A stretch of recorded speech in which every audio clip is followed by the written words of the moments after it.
Hey everybody, welcome into the cut room. I'm Chef Dave, and today you might not see my face, but you're definitely going to see me break down this USDA Prime Packer brisket to throw into our smoker over in the other room.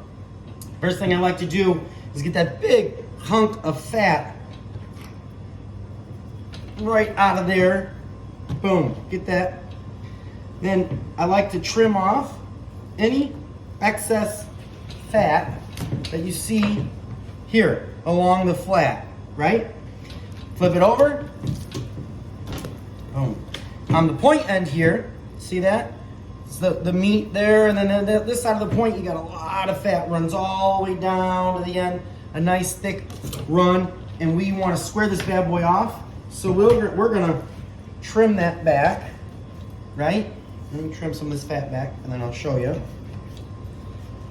The idea is to get this brisket as square as possible so that it smokes and cooks evenly, right? Either way, even if you're roasting it or you're smoking it, you want to do pretty much the same thing, right?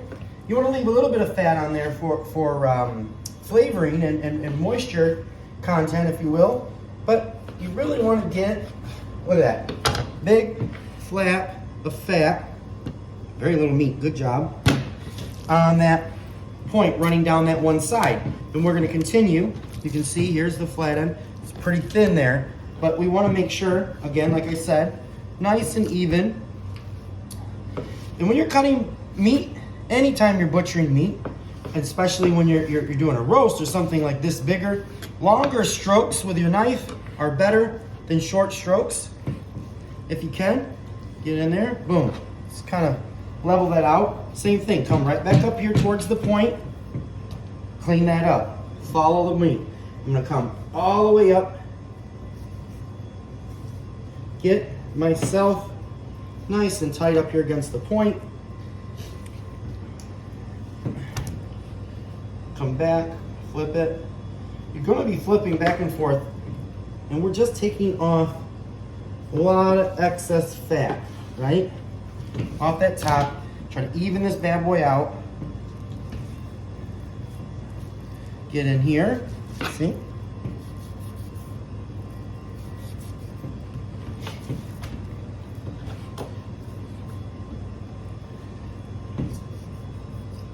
You know, some of the bigger smokehouses, they don't even trim their briskets. They just put them in there, nice big packers. They season them really well and throw them right in.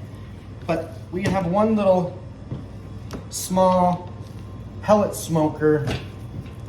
You want to make sure, right, that we're creating an even piece of meat for that bad boy to cook, because it's got the forced air from the bottom, if you will, not like a carousel smoker that goes around and around, so that you could, you know, have some uneven sized pieces of meat. We're cooking on a stationary slab, if you will, or grill, and our meat isn't moving. So we're getting our heat from one constant source, and that's the bottom, if you will.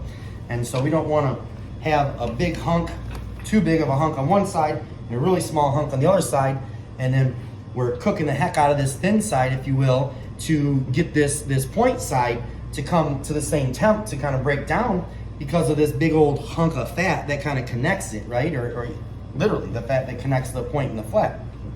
Now, I'm gonna go ahead and break this thing all the way down and separate the point from the flat if I'm selling just a flat or just a point. But if I wanna smoke a whole or roast a whole brisket, this is pretty much where I'm at. I take that bad boy and get it down to very little fat, if any at all, for the most part on the outside, right? We still have that seam in there, if you will, right here, right? You see, on that side. And then on the flat, we left a little bit of fat, because again, this is gonna cook a lot faster than this side, so it doesn't have all that connective tissue and all that fat in there to kind of insulate and slow down the cooking process, but also, adds so much flavor. So you gotta be careful how much fat we take out of there, because we don't have this, the whole point of this bad boy is that you have that fat in there to kind of slow cook it to get the good flavor that you're looking for in your brisket. But there you have it, very simple, whole brisket breakdown, right? Now, all I have to do with this bad boy, I'm gonna season it real liberally, right? On both sides. Throw it fat side down in my Traeger for about, who knows, 12, 14 hours. Let's see what happens.